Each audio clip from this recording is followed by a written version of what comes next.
अभिवादन स्वीकार कीजिए ब्रजेश मिश्रा का और आप देखना शुरू कर चुके हैं द डिबेट।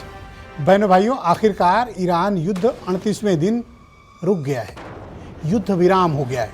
अमेरिका और इजराइल बनाम ईरान के बीच चल रहे युद्ध पर फिलहाल अल्प विराम है। 2 हफ्ते के लिए ये युद्ध टल गया है और फ्राइडे जो आने वाला शुक्रवार है यानी 10 अप्रैल इस्लामाबाद पाकिस्तान की राजधानी में शिखर सम्मेलन होने जा रहा है, जहां पर ये बैठेंगे और अपने मुद्दों को डिसाइड करेंगे। फिलहाल ये अच्छी खबर है कि युद्ध विराम हो गया है। आज चर्चा हम इसी विषय की करने वाले हैं। बहनों भाइयों, कल तक तो उन्होंने कहा था मिट्टी में मिला दूंगा, फिर कहा था ऐसा बम मारूंगा कि पूरी सभ्यता नष्ट हो जाएगी। उन्होंने कहा था कि पूरा का पूरा ईरान तहस नहस बर्बाद और ख़त्म कर दूंगा, और उन्होंने कहा था कि दोबारा ज़िंदगी नहीं पनपने दूंगा, ईरान का ऐसा हश्र करूंगा। ये कहा था अमेरिका के राष्ट्रपति ने। और भारतीय समय के मुताबिक आज सुबह 5:30 बजे तक अंतिम डेडलाइन थी कि अगर ईरान सरेंडर नहीं करता है तो वो ख़त्म कर दिया जाएगा। लेकिन जब आप सब सो रहे थे उस वक्त तेहरान, इस्लामाबाद और वाशिंगटन में बहुत कुछ घट रहा था। इतना कुछ घट रहा था कि सुबह 5:30 बजते बजते जो मिट्टी में मिला देने की कसम खा रहे थे, उन्होंने रात के अंधेरे में तेहरान से हाथ मिला लिया, वो भी इस्लामाबाद की पहल पे।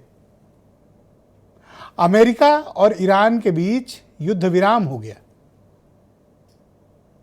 और वो भी एक तरफा है। यानी अमेरिका इस बात को लेकर दबाव में था कि इस युद्ध को अब किसी तरह से रोकना है, क्योंकि ईरान ने जो हार्मूज में एनर्जी सप्लाई चेन बाधित की, अमेरिका पर पूरी दुनिया का ऐसा ज़बरदस्त प्रभाव था कि उसे इस युद्ध को रोकने उसकी मजबूरी थी, चाहे धमकी से, चाहे डरवा के, चाहे बम मार के, या फिर बातचीत के रास्ते से। अमेरिकी राष्ट्रपति ने हर तरीका अपनाया, मारने का, डराने का, धमकाने का, छीन लेने का, एग्रेशन दिखाकर। लेकिन ईरान उनकी धमकी चमकी के आगे झुका नहीं। ईरान डटा, ईरान लड़ा, ईरान खड़ा रहा। शहादतों के बावजूद ईरान ने अमेरिका के सामने सरेंडर नहीं किया। यह जियोपॉलिटिकल सच्चाई है। और इस युद्ध को सिर्फ हमने या आपने नहीं, पीढ़ियां इस युद्ध को याद करेंगी कि दुनिया का सबसे ताकतवर मुल्क और दुनिया का सबसे बेलगाम ताकतवर राष्ट्रपति, दुनिया का सबसे खौफनाक कमांडर इन चीफ, जब यह धमकी देता है कि पूरी सभ्यता को नष्ट कर दूंगा, उसके बावजूद ईरान ने सरेंडर का विकल्प नहीं चुना, बातचीत का विकल्प चुना। अब हालात ऐसी हो गई कि अमेरिका की बस एक ही डिमांड है, हार्मूज खोल दो। ईरान ने उस पर अभी पूर्ण सहमति नहीं दी है। अभी तक जब मैं आपके साथ डिबेट कर रहा हूं, डेडलाइन को बीते हुए या समझौता हुए 15 घंटे का वक्त हो गया, सिर्फ 2 जहाज निकले हैं और दोनों यूरोप के हैं। अभी तक हार्मूज ओपन नहीं हुआ है। कब ओपन होगा यह भी नहीं पता। और ट्रंप और तेहरान से पहले, इस्लामाबाद से पहले अमेरिका ने इस सीज फायर का ऐलान किया। यह महत्वपूर्ण बात है बहनों भाइयों। अनाउंसमेंट कौन करता है सीज फायर का पहले, उस पर निर्भर करता है कि उसने सीज फायर की पहल की। तो सुबह 5 बजे अमेरिकी राष्ट्रपति ने ट्वीट करके, बयान जारी करके सीज फायर का ऐलान किया। अब आपको मैं कुछ घटनाक्रम बताता हूं जब आप सो रहे थे। सुबह के 4 बजते हैं, एक ड्राफ्ट किया हुआ मैसेज पाकिस्तान के राष्ट्रपति शहबाज शरीफ के पास आता है, या वो बनाते हैं, जो भी सच्चाई हो, और 4 बजे वो ट्वीट करते हैं जिसमें अमेरिका से रिक्वेस्ट करते हैं कि बातचीत सही रास्ते पर है, 2 हफ्ते के लिए युद्ध विराम कर दिया जाए, सीज फायर की मांग की। 4 बजे तड़के जब आप सो रहे थे। पाकिस्तान में तो और अभी उस वक्त 3:30 बजे रहा होगा तड़के। और 1 घंटे बाद अमेरिकी राष्ट्रपति उस पर रिप्लाई करते हैं, यस ओके, आपकी रिक्वेस्ट मंजूर की जाती है और ये इस युद्ध विराम। जबकि अमेरिका और तेहरान यानी वाशिंगटन और तेहरान कोई सीधे संपर्क में नहीं थे। यह दुनिया का पहला ऐसा युद्ध विराम है जो दुश्मन देश आपस में लड़ रहे थे उनके बीच कोई बात नहीं थी, सारी बीच मध्यस्थता वाले के बीच थी। वही रिक्वेस्ट कर रहा है और वही आगे बता रहा है। और 5:30 बजे ईरान के विदेश मंत्री अराक्ची ने डोनाल्ड ट्रंप के सीज फायर को कंफर्म किया और कहा yes there is a ceasefire, युद्ध विराम। ईरानी सेना अब आगे अग्रिम निशाना नहीं बनाएगी, एग्रेशन की कार्रवाई नहीं करेगी, जवाबी कार्रवाई भी नहीं करेगी, लेकिन हार्मूज खोलेंगे ऐसा उन्होंने नहीं लिखा। पाकिस्तान की तारीफ की और कहा कि फ्राइडे 10 अप्रैल को इस्लामाबाद में मिलेंगे।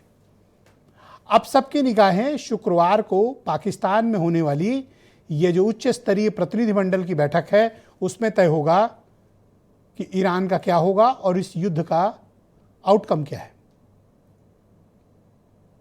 बहनों भाइयों, इस युद्ध को लेकर क्या इमेज बनी, हम भारतीय दृष्टिकोण से देखें, भारतीय समाज से बात करें, हर कोई या भारत में एक परसेप्शन बिल्टअप हुआ कि ईरान लड़ा, ईरान डटा रहा, अमेरिका को झुकना पड़ा। दुनिया के पर्सपेक्टिव से देखें तो एक बड़ा युद्ध समाप्त हुआ, रुका, एनर्जी सप्लाई चेन बहाल होगी, आर्थिक स्थितियां ठीक होंगी, जिन देशों में आवागमन बाधित था वो शुरू होगा और दुनिया नॉर्मलसी की तरफ जाएगी। इस युद्ध से भारत को क्या हासिल हुआ और नुकसान हुआ? बहनों भाइयों, हम तो घाटे में ही रहे, चाहे वो कूटनीतिक क्षेत्र हो, चाहे वो ऊर्जा का क्षेत्र हो, चाहे हमारे पड़ोस में आई इतनी बड़ी वार और उसमें पाकिस्तान की प्रमुख भूमिका। पाकिस्तान ने अमेरिका की वार रुकवा दी। जो पाकिस्तान हमेशा बुरे कामों के लिए जाना जाता था, आतंकवाद और गरीबी, भूखमरी, अत्याचार, अनाचार, आतंकवाद की पाठशाला, इसके लिए जाना जाता था, अब उन्होंने सक्सेसफुली अमेरिका और ईरान की वार रुकवा दी और उन्हीं के यहाँ उच्च स्तरीय मीटिंग भी होने जा रही। भारत के लिए ये चिंता का विषय है। हमें ग्लोबल पर्सपेक्टिव, डोमेस्टिक पर्सपेक्टिव पर भी ध्यान देना पड़ेगा कि हमारी भूमिका क्या रही है। हमने ऊर्जा का जो अपार संकट 140 करोड़ लोगों ने झेला है पूरे संयम के साथ। इस देश की सरकार को चाहिए कि इस देश के आम नागरिकों की तारीफ करे कि उसने सैक्रिफाइस किया, उसने अपनी ज़रूरतों को कम किया और सरकार का साथ दिया, क्योंकि ये ऊर्जा संकट से हर कोई वाकिफ था। अब सरकार को चाहिए कि वो डीजल, पेट्रोल और गैस के दाम ना बढ़ाए। जितना घाटा झेलना है इन कंपनियों को झेलने दें। जनता ने आपका बहुत साथ दिया, लेकिन अब ये दाम ना बढ़ाए जाएं, क्योंकि अब ये युद्ध बंद हो गया है। तो आज हम ये जानेंगे कि कल तक जो सब कुछ समाप्त कर देने की धमकी दे रहे थे, वो रात के अंधेरे में छिप के हाथ क्यों मिला लिए। तो आप कुछ बयान सुने, फिर आज की डिबेट। रोल जो हमारा पड़ोसी मुल्क जो एक फेल्ड स्टेट है, ये रोल हमको अदा करना चाहिए था। ठीक है, सीज फायर हुआ, अब मासूम लोगों की मौतें कम होंगी, मगर अभी भी वक्त है। हम बीजेपी सरकार से कहेंगे कि लेबनान में जंगबंदी कराइए आप। मोदी जी ने विदेश नीति के मामले में भारत को बहुत पीछे कर दिया। उनकी ही खीखी और जबरन गले पड़ो की नीति ने हिंदुस्तान की प्रतिष्ठा को बहुत कम करने का काम किया। एक आतंकी देश पाकिस्तान वो शांति दूत बना हुआ है। आप युद्ध करने वालों के साथ खड़े हो गए। 2 दिन पहले जाके आपने फर्जी मेडल पहन लिया इजराइल का। क्यों किया आपने? खुमैनी की मौत पर 6 दिन तक हम फैसला नहीं कर पाए, शोक संदेश पर लिखे या ना लिखे। ऐसी स्थिति में पाकिस्तान जैसा भीख का कटोरा लिया हुआ खड़ा देश अगर इस तरह की भूमिका निभा रहा है, तो कहीं ना कहीं हमारे विदेश नीति चलाने वाले लोगों के लिए आत्मचिंतन और मंथन का जरूरत है। नरेंद्र मोदी जी जो साइलेंट डिप्लोमेसी थी, बहुत लाउड एंड क्लियर डिप्लोमेसी थी, उसको पूरी दुनिया ने उसका सम्मान किया है। और मोदी जी ने स्पष्ट कहा कि इस संकट का समाधान संवाद के जरिए होना चाहिए। उन्होंने स्पष्ट कहा कि अपनी धरती पे भी कहा और बाहर भी कहा कि जो विस्तारवाद की सनक है उससे लोगों को बाहर निकलना होगा और विकासवाद के रास्ते पे चलना होगा। तो बहनों भाइयों, आज की इस परिचर्चा को आगे बढ़ाएंगे। भारतीय जनता पार्टी के सीनियर लीडर संजय सिंह मेरे साथ इस कार्यक्रम में मौजूद हैं। प्रियंका गुप्ता उत्तर प्रदेश में कांग्रेस कमेटी की प्रवक्ता, संजीव श्रीवास्तव फॉरेन मामलों के top expert, professor doctor Karori Singh साहब भी हमारे साथ इस कार्यक्रम में मौजूद हैं और पश्चिम एशिया की इस वार के बड़े एक्सपर्ट हैं और बड़ी करीब से उन्होंने इसको महसूस किया है, देखा भी है। मेजर जनरल रिटायर्ड ए के चतुर्वेदी साहब हमारी ख़ास निवेदन पर आज हमारे साथ फिर से मौजूद हैं, मैं उनका बहुत शुक्रिया अदा करता हूं। आसिम वकार MIM के राष्ट्रीय प्रवक्ता और वीरेंद्र सिंह जी हमारे नेशनल हेड, आप सभी का स्वागत और धन्यवाद इस कार्यक्रम में मेरे साथ शिरकत करने के लिए। तो संजय सिंह जी, कार्यक्रम की शुरुआत आपसे। युद्ध विराम हो गया? देखिए, ये कंडीशनल सीज फायर है, ये युद्ध विराम कहें या क्या कहा जाए, लेकिन ये है नहीं। अब बात आ रही इस्लामाबाद की, अभी जो हो रही थी, तो अब कौन आएगा बात करने ईरान से? सवाल तो ये उठता है। भाई लीडरशिप तो एलिमिनेट कर दी गई, खुमैनी साहब से लेके उनके 115 जो टॉप लीडर्स थे, डिफेंस के जनरल और जितने भी थे, इंटेलिजेंस चीफ, कोई नहीं बचा। अरे राष्ट्रपति जिंदा हाँ, है, देखिए वो कैबिनेट जिंदा है, विदेश मंत्री जिंदा है। मुझे बोलने दीजिए।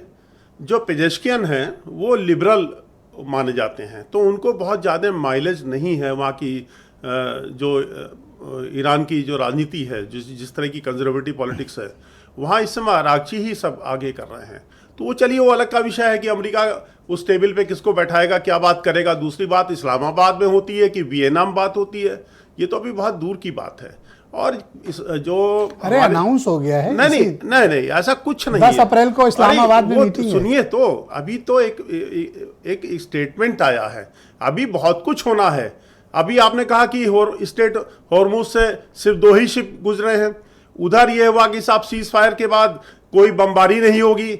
ईरान ने कुवैत के ऊपर, ओमान वहां बम मार दिया, इजराइल के ऊपर बम मार दिया, और वहां दुबई पर भी रिफाइनरी के ऊपर बम मारा जा रहा है।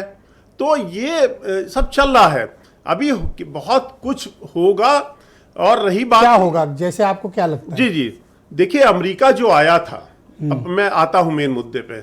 अमेरिका आया था रिजीम चेंज के लिए, क्योंकि वहां का जो मुल्ला रिजीम था उसको चेंज करना चाहता था, जिसने प्रॉक्सीज खड़े किए, दुनिया वहाँ के गल्फ की स्टेट को परेशान कर रखा था, उसको ख़त्म करने के लिए, एलिमिनेट करने के लिए उसमें काफ़ी कुछ वो सफल हो गया है। और दूसरा, वो जो यूरेनियम बदल गया? नहीं, अभी नहीं, क्योंकि अमेरिका एक बात कह रहा है, गौर से सुनिएगा। अमेरिका कह रहा है कि हमने चेंज कर लिया है। अब वो कौन है? कहीं ऐसा तो नहीं है कि जो 15 दिन का टाइम फ्रेम है, तो वो अपना जो कौन इनसाइडर है, जिसको वो लीडर बनाना चाहता है, कहीं वो उसको इस्टेब्लिश तो नहीं करना चाह रहा है, कहीं उसने इसलिए बमबारी तो नहीं रोकी। हम सब आप किसके साथ हो इस मामले में? नहीं, हम तो देखिए किसी जो अमेरिका करेगा उसके साथ नहीं, ना हम अमेरिका के साथ हैं, ना ईरान के साथ हैं, हम सबके साथ हैं। मैं आपको सुना दे रहा हूं, हमारे जो विदेश मंत्रालय का जो अभी आया है स्टेटमेंट, मैं उसी को पढ़ के दे रहा हूं। आप जितने आत्मविश्वास के साथ कह रहे हो कि रिजीम बदल जाएगा, तो मैं उस आत्मविश्वास की वजह से नहीं है। देखिए, ये भारत का नहीं है, ये अमेरिका और इजराइल का है। ये अमेरिका और इजराइल का है। आखिरकार अमेरिका किस बात पे बात करेगा? अमेरिका अपनी तौहीन कराने के लिए बैठेगा? अपनी जो सुपर पावर के स्टेचर है वो छिनवा लेगा? अपनी बेइज्जती कराने आया? सऊदी अरब, बहरीन, GCC कंट्री को क्या मुंह दिखाएगा? भाई वो तो कह ही रहा है, ये आपने इंपॉर्टेंट भाई वो तो कह रहा कि आप यहां से भागो, आप भागो, हम सुपर पावर हैं। जो सुन्नी कंट्री है GCC 6-7, वो शिया कंट्री को कैसे बर्दाश्त कर लेंगे? लड़ाई तो दूसरी भी चल रही है ना। सऊदी अरब ने कहा ठोक के जाओ इनको, ये फिर सिर उठाएंगे।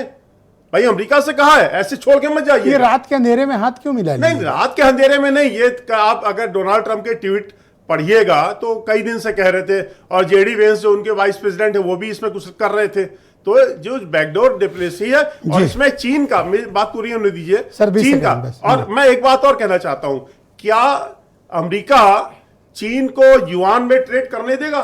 सवाल तो ये है, क्योंकि डिस्काउंटेड रेट पे वो क्रूड ऑयल देता है। सर, आप जवाब देने के लिए आप यहाँ उल्टा सवाल पूछ रहे हो। मैं जवाब का ही जवाब दे रहा हूं, मैं जवाब का ही जवाब, मेरे प्रश्न है इस बात के। तो ये बहुत बताना ये था कि आपने क्या किया। आप तो उल्टा ही यहाँ सवाल नहीं, क्यों? भारत को क्या करना चाहिए? भारत कूद जाए भारत। तो क्या करे? नहीं, आप सुनिए, हमारे प्रधानमंत्री जी ने जीसीसी के हेड से बात करी, और अभी जो 2 दिन पहले जो डेडलाइन दी थी, ईरान के ही फॉरेन मिनिस्टर आरागची का फोन हमारे जयशंकर प्रसाद जी के पास आया था, आधे घंटे बात की, तो कुछ तो चल रहा था। थैंक यू सर, बहुत शुक्रिया सर। तो है भाई, भारत को आप पाकिस्तान जैसे भिखारी कुरियर बॉय से मत करिए। वो भिकमंगा है, वो दलाल है, वो दोगला है, वो अमेरिका के साथ की भी दलाली कर रहा है, वो चीन की भी दलाली कर रहा है। उसका नाम मत लीजिए। बहुत शुक्रिया आपका, बहुत धन्यवाद आपका। भिकमंगे दलाल आतंकवादी के नाम की जरूरत नहीं है सर, बहुत शुक्रिया सर। मैं प्रियंका गुप्ता, भारत की तौहीन होती है उसका नाम लेने पे। डिफरेंट टाइप ऑफ डिबेट है, थोड़ा संयम रखें। नहीं। मैं प्रियंका गुप्ता जी को इनवाइट करता हूं, उत्तर प्रदेश में कांग्रेस कमेटी की प्रवक्ता हैं। प्रियंका जी, आपका स्वागत। तो कल तक तो वो कह रहे थे कि सब कुछ खत्म कर दूंगा, फिर रात में पता नहीं क्या हुआ, 1.5 घंटे में कहानी ही पलट गई। अब तो सब ठीक है ना?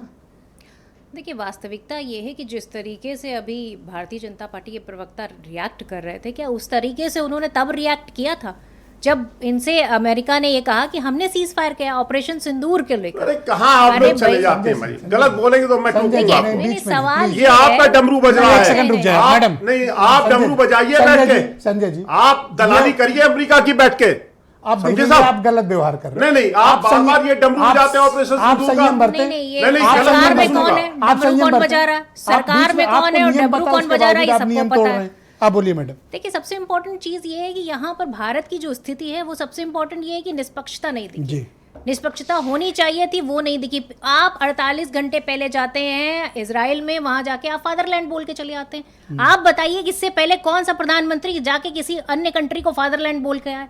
दूसरी चीज, आपसे कहा अमेरिका ने कि भाई आप रशिया से तेल नहीं खरीदेंगे, आपने तेल खरीदना मना कर दिया। आपके ऑपरेशन सिंदूर को उसने 51 बार कहा कि हमने ऑपरेशन सिंदूर बंद किया। तीसरी चीज, आपसे उन्होंने कहा कि भाई आप पे टैरिफ लगा दिया, सब कुछ लगा दिया, पर आप अमेरिका के सामने जबान नहीं खोल पाए। वो अमेरिका आज घुटनों के बल टिका हुआ है, वो थूक के चाट रहा है। वो क्या कह रहा है? वो कह रहा है कि अब ईरान उसको कह रहा है कि आप भैया स्ट्रेट ऑफ हॉर्मुज पे हमारा कंट्रोल रहेगा। पहले ये बात थी नहीं, स्ट्रेट ऑफ हॉर्मुज खुला था सबके लिए। मतलब इस युद्ध के बाद नतीजा क्या निकला? इस युद्ध के बाद नतीजा क्या निकला? पूरे वैश्विक अर्थव्यवस्था की बट्टाधार किया। ऊर्जा का पूरा संकट पूरे विश्व में था। भारत में स्पेशली लगातार कहती चली आई सरकार की नहीं है, पर वास्तविकता क्या है ये सबको पता है। गैस सिलेंडर के लिए लाइनें लंबी लंबी लगी, उसके साथ में किस तरीके से तेल के प्राइस भी बढ़ाए गए, सब कुछ किया गया। और हकीकत ये, अरे भाई इंडस्ट्रियल नहीं, कहाँ बढ़े? कॉमर्शियल प्राइस बढ़े नहीं। कॉमर्शियल प्राइस कौन किसने बढ़ाया? आप सब आज क्या हो गया आपको? नहीं, कॉमर्शियल प्राइस किसने बढ़ाया? किसी का पूरा नहीं हुआ, मानने को नहीं तैयार है। भारतीय जनता पार्टी के प्रवक्ताओं की दिक्कत आप ये सब है मैडम कि वो आत्मज्ञानी 10 सेकंड और बचे हैं, आप अपनी बात कंप्लीट। देखिए, मेरा सवाल ये है कि जिस तरीके से भारत की स्थिति होनी चाहिए थी, ईरान में बच्चियों के ऊपर हमला किया गया, 160 बच्चियों की मौत हो गई, पर भारत से कोई भी एक होता है ना कि एक कम से कम एक ह्यूमैनिटेरियन ग्रांट पे कुछ करना चाहिए, पर वो नहीं किया गया। तो इन सारी चीजों को देखते हुए बहुत धन्यवाद आपका। मैं questionable है। आसिम वकार साहब को इस परिचर्चा में आमंत्रित करता हूं। MIM के राष्ट्रीय प्रवक्ता हैं और ईरान पर हुई कई डिबेट और साक्षात्कार में ये मेरा हिस्सा रहे हैं, और इन्होंने ही प्रेडिक्ट किया था कि ईरान नहीं हारेगा। वाकई में ईरान नहीं हारा, और आसिम वकार की बात बिल्कुल सटीक साबित हुई। वकार साहब, आपको कैसे इल्हाम था इस बात का कि ईरान नहीं हारेगा? इतना कॉन्फिडेंट आप कैसे थे?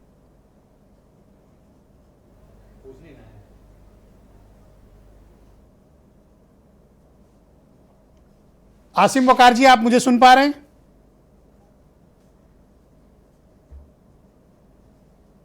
ओके, मेरी आवाज़ उन तक पहुंच नहीं रही है, मैं उनको कनेक्ट करने की कोशिश करूंगा। प्रोफेसर डॉक्टर करोरी सिंह साहब हमारे साथ मौजूद हैं। सर, आप ये बताइए कि रात में ऐसा क्या हुआ कि 1.5 घंटे के अंदर जो विनाश और सभ्यता खत्म कर देने की बातें हो रही थी, वो बातचीत में बदल गई, वो सकारात्मक वार्ता में बदल गई, और अचानक से सीज फायर हो गया? सर, ये आप इसको किस दृष्टिकोण से देखते हो? देखिए ब्रिजेश जी, जिस तरह का ट्रंप साहब ने कहा था कि मैं सभ्यता को खत्म कर दूंगा, तो पूरी दुनिया में घबराहट थी, और गल्फ के जितने कंट्री हैं वहां के रहने वाले सब लोगों के मोबाइल पे रात को एक मैसेज आया कि घर से बाहर नहीं निकलें, अलर्ट रहें, सतर्क रहें। और फिर थोड़ी देर बाद में ये आया कि अब आप बाहर निकल सकते हैं, कोई ज्यादा चिंता की बात नहीं है, घबराएं नहीं। तो ये दो मैसेज आए हैं, इनमें बहुत कम समय का गैप था, क्योंकि पहले मैसेज इसलिए आया कि ट्रंप शायद कोई एटॉमिक एक्सप्लोजन कर सकते हैं या एटॉमिक बम डाल सकते हैं। फिर इसलिए आया कि ये बातचीत की प्रक्रिया आगे चल गई है कि सीज फायर हो रहा है। अब इस सीज फायर को हम किस रूप में देखें? क्या 40 दिन के जंग का 40वां हो गया है या फिर से ये जिंदा होगा? एक तो ये सबसे बड़ा क्वेश्चन है। तो मुझे नहीं लगता कि युद्ध एकदम से अभी रुक गया है। सीज फायर की बातचीत ये इसलिए शुरू हुई क्योंकि अमेरिका युद्ध जीत नहीं सकता था, ये अमेरिका ने रियलाइज कर लिया था, एक्सेप्ट एटॉमिक बम, इसके अलावा कोई रास्ता नहीं था। तो एक जीत नहीं सकता था, पीछे मुड़ना मुश्किल था, तो अमेरिका क्या करे? तो उन्होंने पाकिस्तान को पहले ही आगे कर रखा था बातचीत में, और पाकिस्तान इस प्रक्रिया में पहले से लगा हुआ था और 4 देशों के विदेश मंत्रियों की मीटिंग की, जिसमें सऊदी अरब था, टर्की था, इजिप्ट था, और उसके बाद तत्काल चीन गया। चीन के विदेश मंत्री से बातचीत की, एक 5 पॉइंट का डिक्लेरेशन किया। वो सामान्य डिक्लेरेशन था, एक सामान्य सिद्धांत होते हैं कि हर देश की स्वतंत्रता, अखंडता, वो सब चीजें, कोई ज्यादा मीनिंगफुल नहीं था। लेकिन चीन को कॉन्फिडेंस में लिया। मुझे लगता है कि वो अमेरिका की मिलीभगत से हुआ, क्योंकि अब ट्रंप ने चीन को अप्रिशिएट भी किया है। तो चीन को कॉन्फिडेंस में लेके चीन को यह कहा गया कि आप ईरान को समझाइए कि कोई बातचीत का रास्ता सर नहीं। एक क्लैरिटी हमारे दर्शकों को दे दीजिए कि ये सीज फायर की पहल ईरान के इनिशिएटिव पे हुई है या अमेरिका सीज फायर डिस्परेटली चाहता था? अमेरिका डेस्परेटली चाहता था, क्योंकि अमेरिका के साथ, अमेरिका के अंदर, अमेरिका की सेना में और अमेरिका के जितने अमेरिका के बाहर दोस्त देश थे, कोई अमेरिका के साथ नहीं था। अमेरिका की सेना के कमांडर को, जो आर्मी चीफ थे, उसको हटाना पड़ा ट्रंप को, और दूसरे कई जनरल्स को हटाया ट्रंप ने, क्योंकि वो तैयार नहीं थे। उन्होंने कहा कि हम वार क्राइम कमिट करने के लिए तैयार नहीं है, हमारी ओथ है वो कॉन्स्टिट्यूशन के लिए है। दूसरी जो ट्रंप की टीम है पॉलिटिकल लीडर्स की, उनमें भी जेडी वेंस थे, वो शुरू से ही युद्ध के समर्थन में नहीं थे। उन्होंने इतना ही कहा, जब वहां सिचुएशन रूम में मीटिंग हुई तो सबने कहा कि युद्ध होना चाहिए, विशेष रूप से हेग्सेट ने।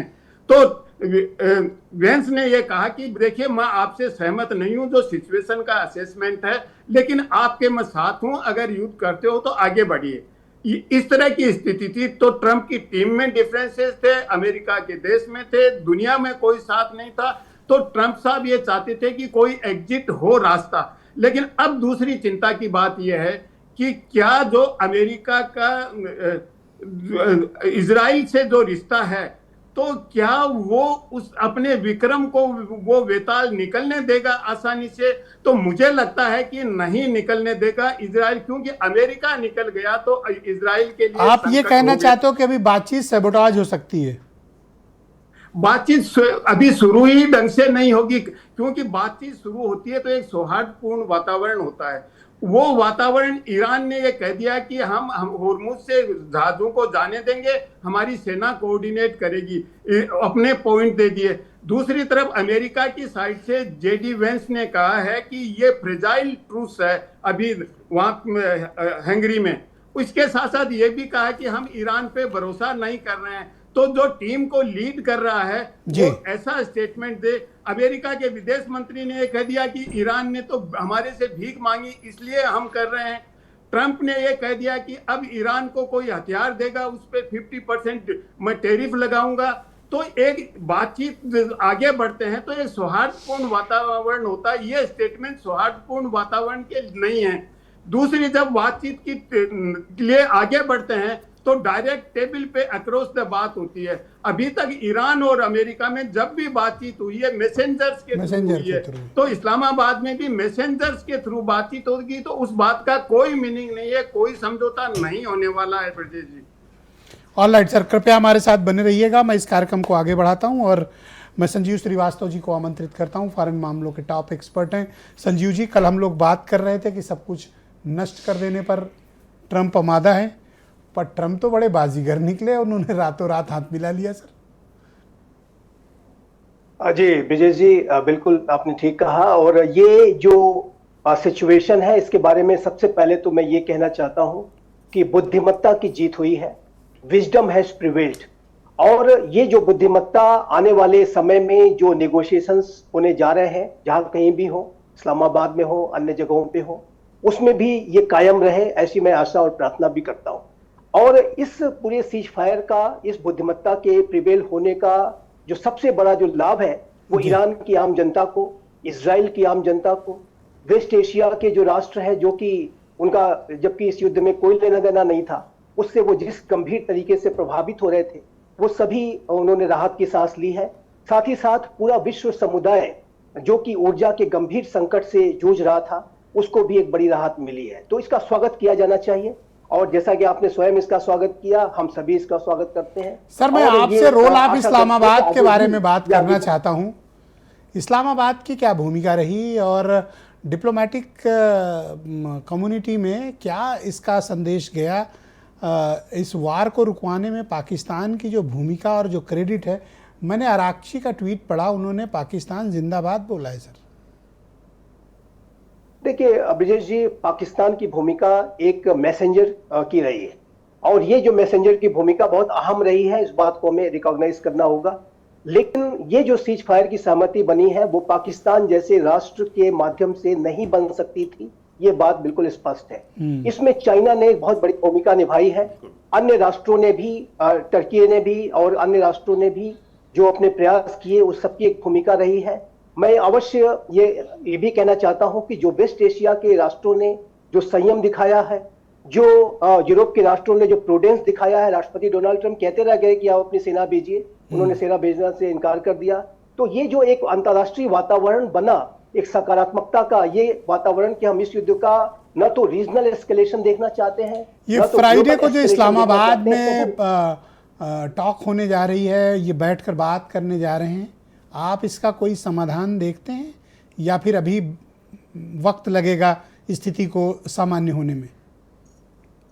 इसको ब्रिजेश जी मैं ऐसे कहूंगा कि ये जो बातचीत होने जा रही है या आज जो सीज फायर हुआ है, ये beginning of the end of this war है।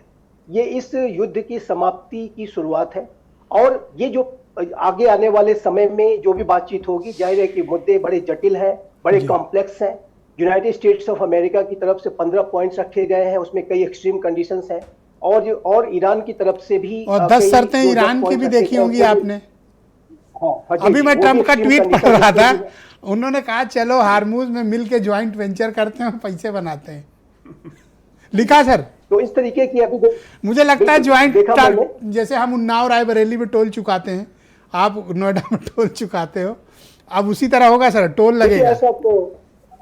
ऐसा तो नहीं होगा और मुझे नहीं लगता कि ये जो इंटरनेशनल जो वाटरवेज है, जो स्टेट ऑफ हार्मूज है, नेचुरली बिल्ट पॉइंट है, उस पर टोल लगाने का कोई अगर स्टेप लिया जाता है तो ये अंतर्राष्ट्रीय जो मैरीटाइम जो रूल्स हैं, जो इंटरनेशनल रूल्स बेस्ड ऑर्डर, उसका वायलेशन होगा। सर अगर इसकी इजाजत दी गई ना तो अगला पड़ाव होगा स्ट्रेट ऑफ मलक्का। बिल्कुल है। अगर यहाँ वसूली की इजाजत दी गई तो सिंगापुर, इंडोनेशिया और मलेशिया तैयार बैठे हैं कि हमको भी पैसे दो। इसी वजह से इस तरीके के प्रयासों का विरोध होना चाहिए और इंटरनेशनल वाटरवेज को इस तरीके से बहुत धन्यवाद आपका सर। मैं रिटायर्ड मेजर जनरल ए के चतुर्वेदी साहब को इस कार्यक्रम में आमंत्रित करता हूं। सर आपका बहुत शुक्रिया हमें समय देने के लिए। तो कल हम आप जब बात कर रहे थे इस वक्त, तो दुनिया बड़े खतरे में थी, ऐसा प्रतीत हो रहा था कि अमेरिका ईरान को बर्बाद कर देगा और किसी भी स्तर का अटैक कर सकते हैं, क्योंकि जब कमांडर इन चीफ कह रहा है सभ्यता नष्ट कर दूंगा, मिट्टी में मिला दूंगा, ख़त्म कर दूंगा, तो हम सब ने उसको गंभीरता से लिया। आखिर दुनिया की सबसे ताकतवर आर्मी एक स्ट्रेट ऑफ हार्मूज नहीं खुलवा पाई सर।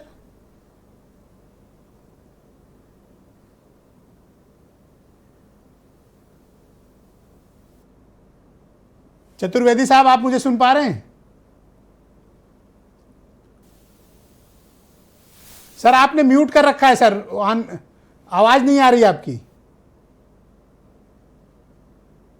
मैं तो आपके उस पे क्यों भाई? हेलो। हाँ जब देखो कहां से।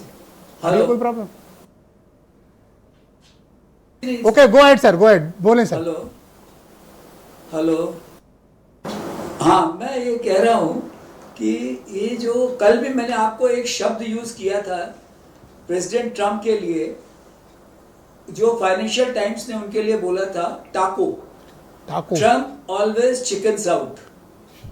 तो कल मैंने आपको बोला था कि अमेरिका में कंसेंसस नहीं है।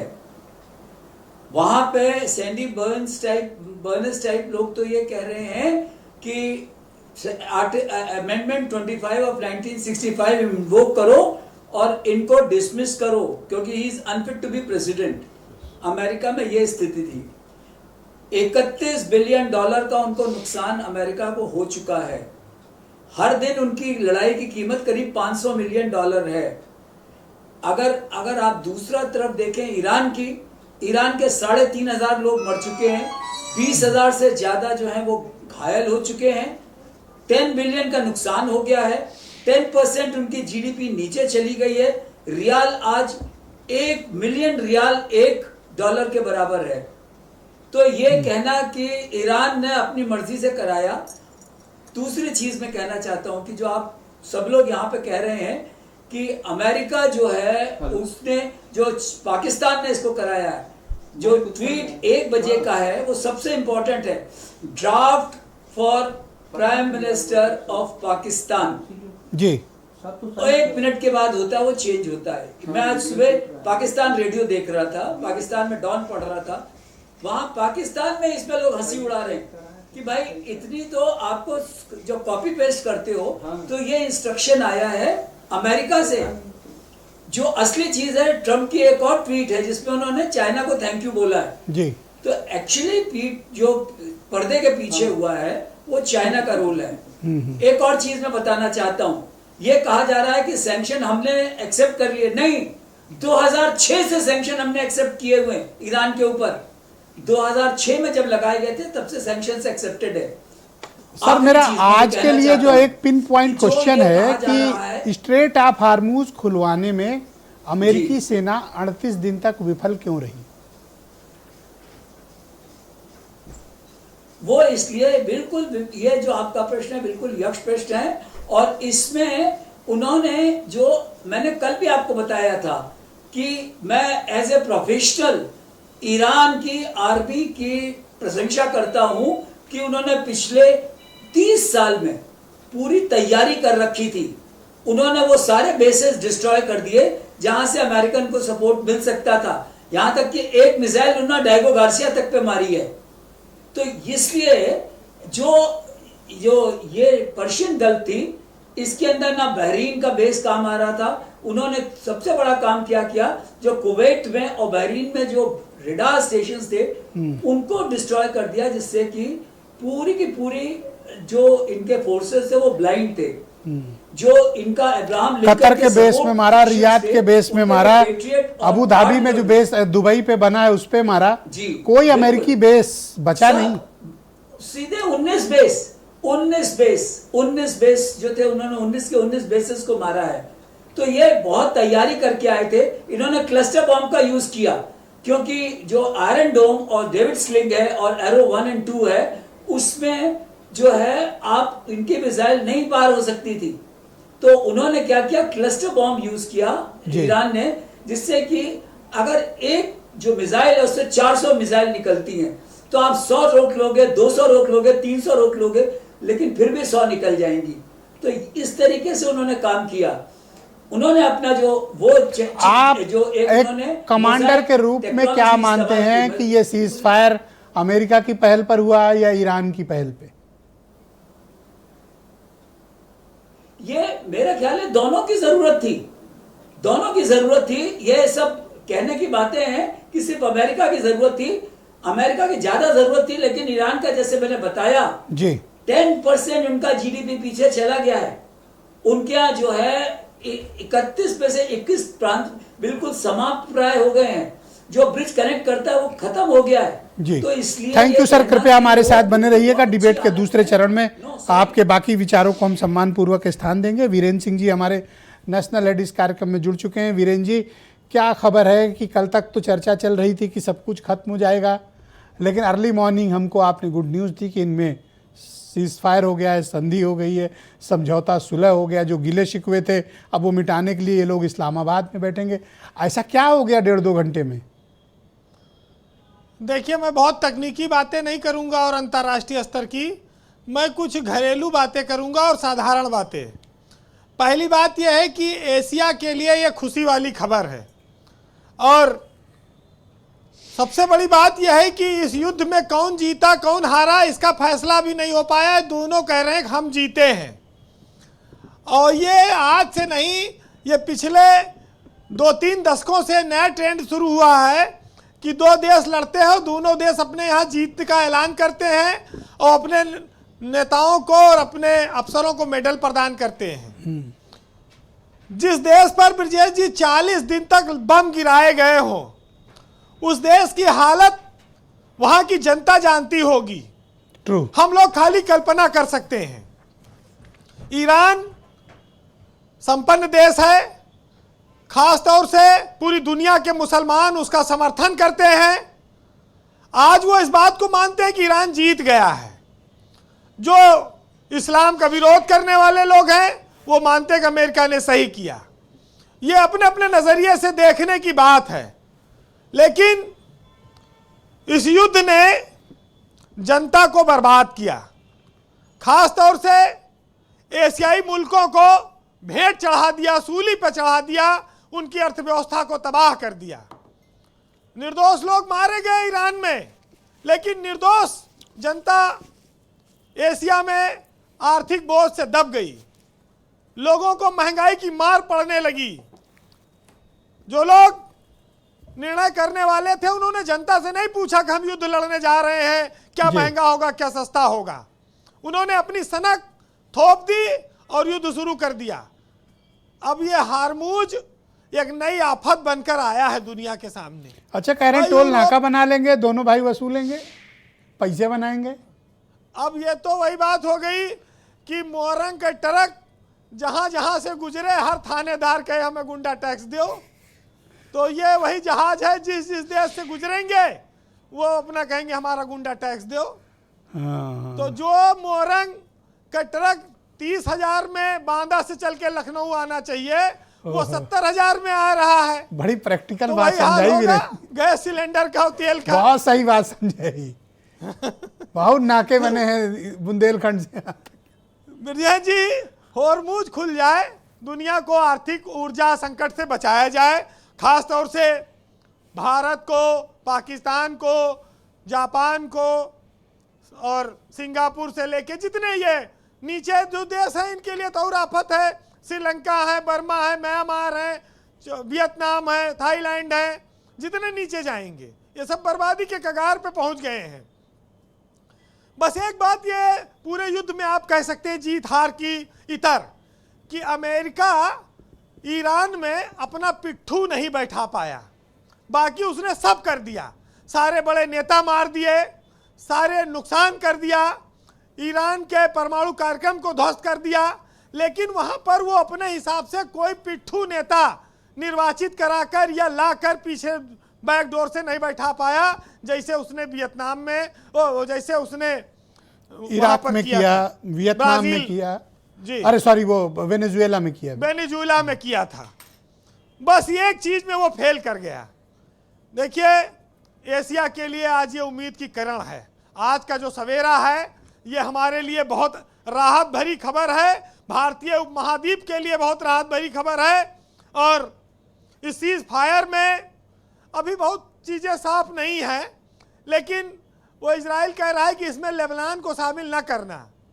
अब ये सब रोज कुछ ना कुछ नौटंकी करेंगे, लेकिन जैसे कहते नहीं है कि गंगा में पानी बह रहा था, 2-4 लोटा पाकिस्तान ने लूट लिया।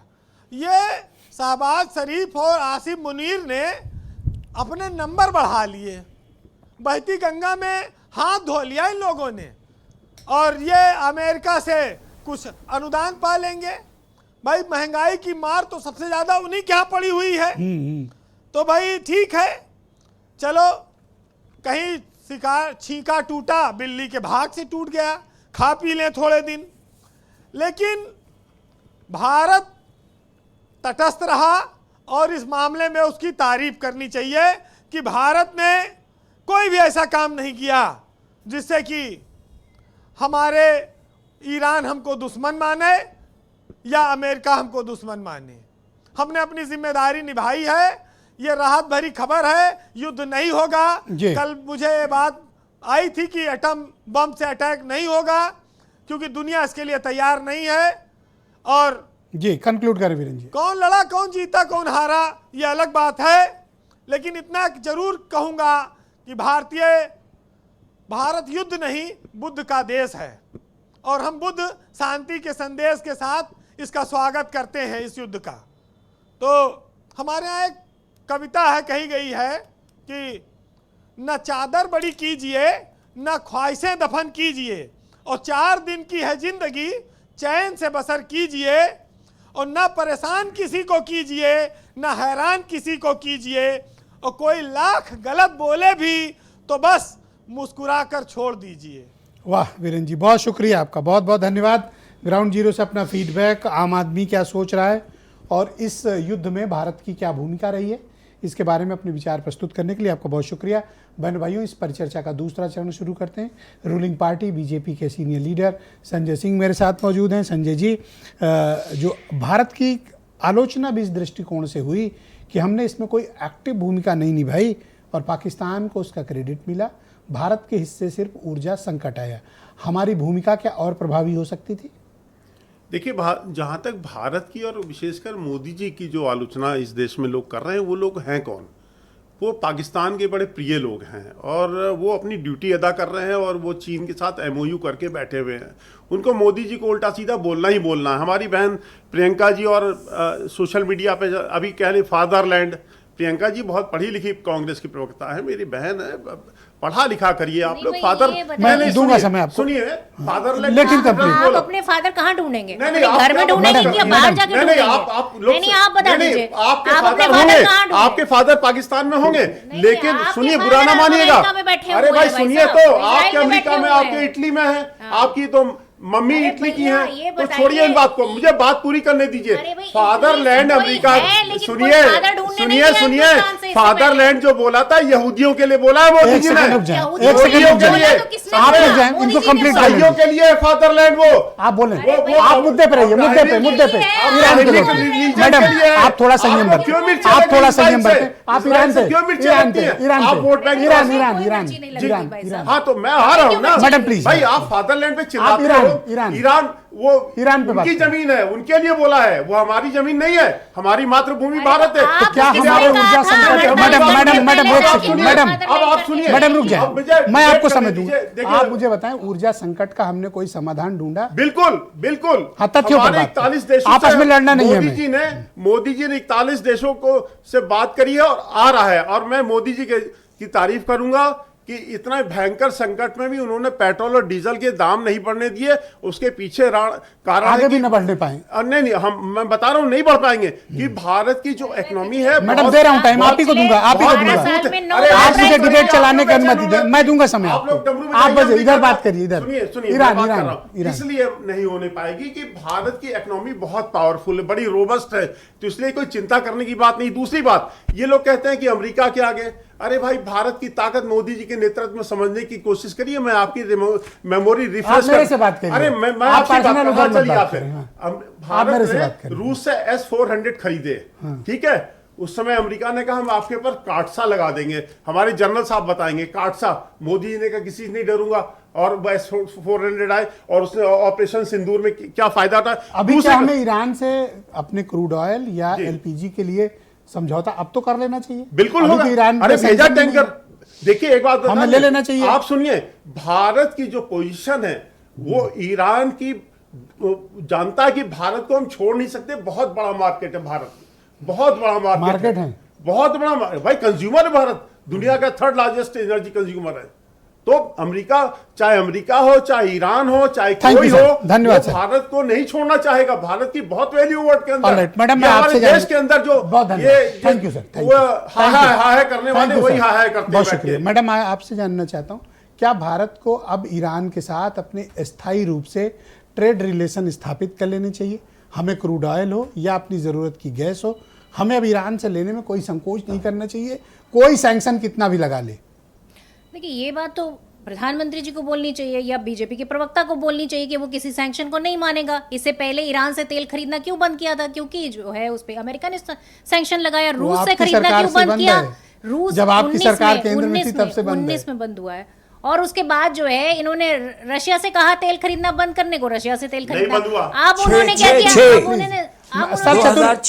चतुर्वेदी साहब आऊंगा आपके पास, प्लीज वेट। 2006 बिल्कुल, मैं इनको रिमाइंड करा दिया हूँ सर। आप बोले मैडम प्लीज। दूसरी चीज मैं कहना चाहती हूँ कि जिस तरीके से आज पाकिस्तान जो आतंकवादी देश है, इस देश ने आतंकवाद झेला, चाहे वो पुलवामा हो, चाहे पहलगाम हो, चाहे अभी दिल्ली में ब्लास्ट हुआ हो, ये सब कुछ झेलने के बाद आज हिंदुस्तान का नागरिक जब ये देखता है कि शांति दूत कौन बन के बैठा हुआ है, पाकिस्तान अशांति दूत बन के बैठा हुआ है, चुल्लू भर पानी में डूब मरना चाहिए बीजेपी को।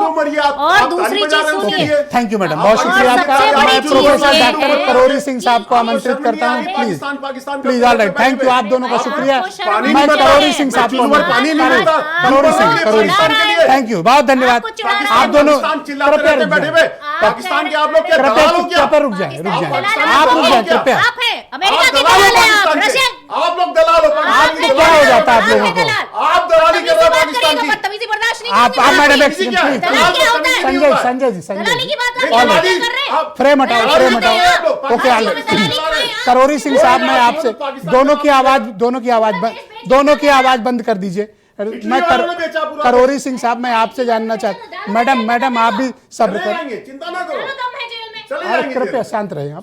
ओके, करोरी सिंह साहब, मैं आपसे जानना चाहता हूँ कि क्या भारत को अब अपने ट्रेड रिलेशन ईरान के साथ मजबूत कर लेने चाहिए और स्थायी कर लेने चाहिए, ताकि कभी अब ऊर्जा का संकट हो तो जैसे चीन हमेशा ईरान के साथ अपने क्रूड ऑयल के ट्रेड हो या गैस हो लेता रहा, अब हमें भी इस प्रकार के स्थायी संबंध ईरान से बनाने चाहिए? देखिए, ईरान से बनाने नहीं चाहिए। हमारे ईरान से अच्छे रिश्ते रहे हैं, ऐसा नहीं कि लंबे समय से, और ईरान से हम निरंतर रूप से तेल लेते भी रहे हैं, लेकिन अमेरिका के दबाव के कारण हमने नहीं लिया है। क्योंकि देखिए, भारत है वो सबका है, कोई बीजेपी कांग्रेस किसी एक पार्टी का नहीं है। और भारत सरकार ने जो प्रयास किए हैं इस संकट के समय, उनको हमें अप्रिशिएट करना चाहिए। और साथ साथ ये भी कि भारत सरकार की जो स्ट्रेटेजिक ऑटोनॉमी की नीति है, उसमें कहीं न कहीं एम्बिग्यूटी है। तो हमारी जो नीति है या विदेश नीति या कूटनीति होती है, वो एक प्रक्रिया होती है, उसका निरंतर मंथन होना चाहिए कि कहीं हम डेविएट न हो, तो सही रास्ते पे चलें भारत के हित में। लेकिन इंटरनल मामलों में जैसे हमें अपनी ऊर्जा जरूरतों के लिए ईरान के साथ स्थायी संबंध अब रखने चाहिए या नहीं, या अमेरिका कल को फिर 1 महीने बाद सैंक्शन लगा दे, हम फिर पीछे हट जाएं?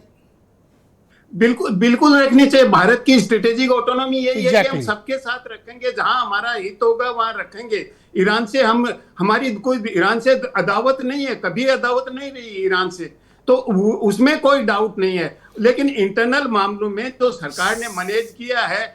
ब्रिजेश जी, 1 लाख करोड़ का फंड क्रिएट किया, जिसको इकोनॉमिक स्टेबलाइजेशन फंड कहते हैं, जिससे कि जनसामान्य पे भार न पड़े। दूसरा 2 लाख करोड़ का इसी समय फंड क्रिएट किया कि हमारे जो छोटे उद्योग हैं उनका एक्सपोर्ट प्रभावित हुआ है, हम एक्सपोर्ट नहीं कर पा रहे हैं, तो उनको एक क्रेडिट गारंटी स्कीम की जाए। आप क्या सजेस्ट करेंगे कि भारत सरकार को चाहिए कि अब जैसे चीन के साथ ईरान ने अपने ताल्लुकात को कायम रखे, अमेरिकी सैंक्शन के बावजूद वो क्रूड ऑयल और गैस लेता रहा, अब भारत भी अपनी भविष्य की ऊर्जा जरूरतों को ध्यान में रखते हुए अमेरिका के इस तरह के आगामी कभी अगर सैंक्शन हो, हमें स्वीकारने नहीं, हमें ईरान से लेना है? नहीं, किसी के दबाव में नहीं आना चाहिए। भारत को अपनी नीति, अपने राष्ट्र हित के हिसाब से निर्णय लेना चाहिए। भारत का हित किसमें है? क्योंकि दबाव तो बनाएंगे, सुपर पावर होंगे, ग्रेट पावर होंगे, वो दबाव बनाएंगे अपने हित में काम करने। Exactly sir. मैं संजीव श्रीवास्तव जी को आमंत्रित करता हूं। संजीव जी, सबसे बड़ी सीख हमको ईरान युद्ध के बाद क्या मिली? हमको अपनी ऊर्जा ज़रूरतों के लिए अपनी निर्भरता और अपनी जो इसमें रूट्स हैं, इन पे क्या हमको दोबारा से अध्ययन करने की ज़रूरत है, ताकि दोबारा कभी इस तरह की सिचुएशन हो तो हमारे सामने ऐसा ऊर्जा का संकट उत्पन्न ना हो? ब्रिजेश जी, बहुत ही अच्छा आपने सवाल किया है। और मैं ऐसा मानता हूं कि कोई भी जो क्राइसिस सिचुएशन होती है, वो नई संभावनाओं को, नए अवसरों को भी के द्वार ओपन करती है जी। और अभी आप देखिए तो पहले जहां हम 27 राष्ट्रों के साथ संपर्क में थे, अभी 41 राष्ट्रों के साथ एक परमानेंट जो एनर्जी इंपोर्ट्स के डेस्टिनेशंस की तलाश में हम मैं उनके इंटरप्ट साथ नहीं संपर्क करना में चाहता हैं। आपको, लेकिन वो 41 देश हमको हमारी ऊर्जा जरूरतों को पूरी नहीं कर पा रहे थे। मैं कैटेगरिकली नहीं, कह रहा हूं कि क्या विजय हमें जी- ईरान के साथ अपने पॉलिसी इशूज को रिव्यू करने की जरूरत है? देखिए, ईरान के साथ हम ऑयल का जो इंपोर्ट है वो करते रहे हैं, लेकिन ईरान के संदर्भ में मैं ये स्पष्ट रूप से कहना चाहता हूं कि वहां पर भी हमने अपनी स्ट्रेटेजिक ऑटोनॉमी को पूरी तरह से एक्सरसाइज किया है। ईरान का जो न्यूक्लियर प्रोग्राम रहा है उसके अगेंस्ट में भारत ने कई बार ईरान के खिलाफ वोट किया था, और ईरान के ऊपर जो सैंक्शंस लगाए गए थे वो उसके जो न्यूक्लियर प्रोग्राम के संदर्भ में जो भारत की भी अपनी जो चिंताएं रही हैं, जिसमें कांग्रेस पार्टी भी शामिल है। मैं स्पष्ट रूप से कहना चाहता हूं, ऐसा नहीं है कि सिर्फ मोदी सरकार का ये अप्रोच रहा है।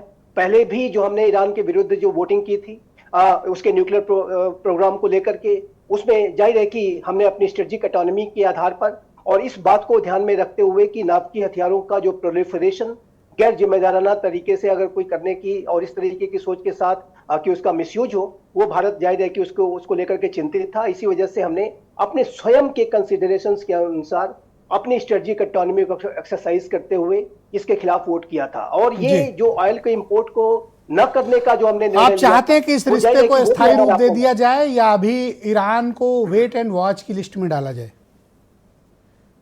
ब्रिजेश जी, ईरान के साथ हमारे जो संबंध है वो सिविलाइजेशनल टाइज है, वो हमेशा से स्थायी रहे हैं, आगे भी रहेंगे। ईरान की जनता के अंदर अगर आप जाएं और वहां तो हमें उनसे पूछें तेल भारत और के बारे गैस में अब स्थायी रूप से लेना शुरू करना चाहिए? ये डिपेंड करता है कि ईरान का आगे का बिहेवियर कैसा होगा। थैंक यू सर, बहुत और मैं शुक्रिया ऐसा सर। मानता हूं चतुर्वेदी कि- साहब हमारे साथ मौजूद हैं। जनरल साहब, आप कुछ प्रकरण पे कुछ कहना चाहते थे? जी बोलिए प्लीज। जी, मैं दो चीज़ें पहले क्लैरिफाई कर दूं। जो सैंक्शंस लगे हैं ईरान के ऊपर, जिसको कि इंडिया ने एक्सेप्ट किया है, वो 2006 से है, 2014 से नहीं है। एक नंबर दो, जो फादरलैंड वाला है, मोदी का जो एग्जैक्ट स्टेटमेंट है वो ये है, Modi stated that the Indian Jewish community in Israel hold firmly that Israel is their fatherland Yes, यही एंड बोला है। India is their motherland. तो ये बिल्कुल क्लियर हो गया। नाउ अब आपने अगला जो प्रश्न पूछा है, जो आप ये जानना कोई और चाहता आप हूं कि पूछना क्या चाहते तो बताएं। रणनीतिक तौर पर अमेरिका ने जो कदम उठाया है, क्या ये उचित कदम था ये सीज फायर का इस मोहलत पे, तब जबकि अभी स्ट्रेट ऑफ हार्मूज ओपन नहीं हुआ है? दूसरी बात, आज भी युद्ध की कार्रवाई जारी है। आज भी दुबई पर, अबू धाबी पे, कुवैत पर अटैक हुए हैं, ईरान के भीतर भी अटैक हुआ है। क्या दोनों के बीच अविश्वास की खाई इतनी गहरी है कि अभी तक शर्त का एक भी पालना दोनों तरफ से नहीं हुई? ऐलान भले हो गया हो। ब्रजेश जी, आप सोच रहे हैं कि ये लड़ाई अमेरिका और ईरान की है। आप एक उसमें तीसरा जो पक्ष है इजराइल, आप उसको भूल रहे हैं। कल भी मैंने कहा था उसके मिलिट्री ऑब्जेक्टिव और अमेरिका के मिलिट्री ऑब्जेक्टिव डिफरेंट हैं। तो जब तक ये तीनों एक पेज पे नहीं आएंगे, ये युद्ध विराम पूरी तरह से लागू नहीं हो सकता।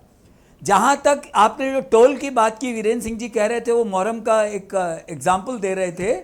अनक्लोज बिल्कुल क्लियर है कि जो इंटरनेशनल वाटर कोर्सेज होते हैं उस पर कोई टैरिफ नहीं लग सकती, कोई टोल नहीं लग सकता है। तो ये अभी 10 पॉइंट पर जिस पर डिस्कशन होगा उसके ऊपर बात होगी।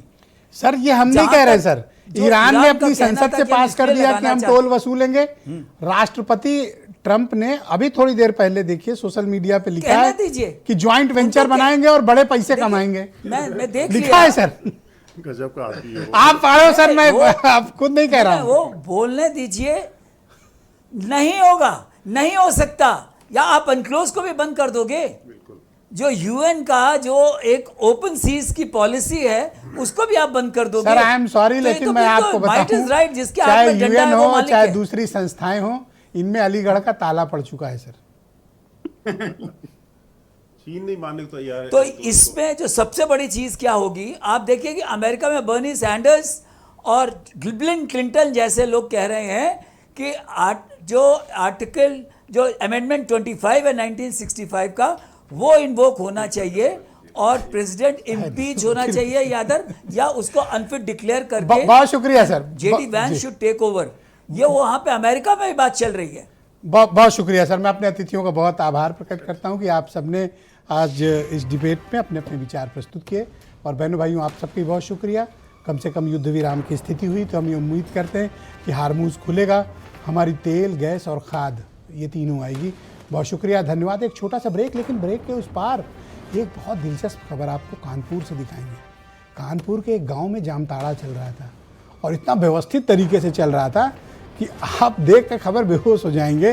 पुलिस ने ड्रोन लगाए तो गांव में जैसे जामताड़ा में आपने देखा था ना, उससे ज़्यादा व्यवस्थित तरीके से यूथ लोगों की टोली बैठती थी और वो ठगने का काम करते थे। पुलिस ने पूरे गांव को घेरा और फिर किस तरह से इस ऑपरेशन को अंजाम दिया और रंगे हाथ इन जामताड़ियों को गिरफ्तार किया, आप देख कर ये खबर हैरान हो जाएंगे। एक छोटे से ब्रेक के बाद प्रियव्रत दीक्षित आपको जानकारी देंगे।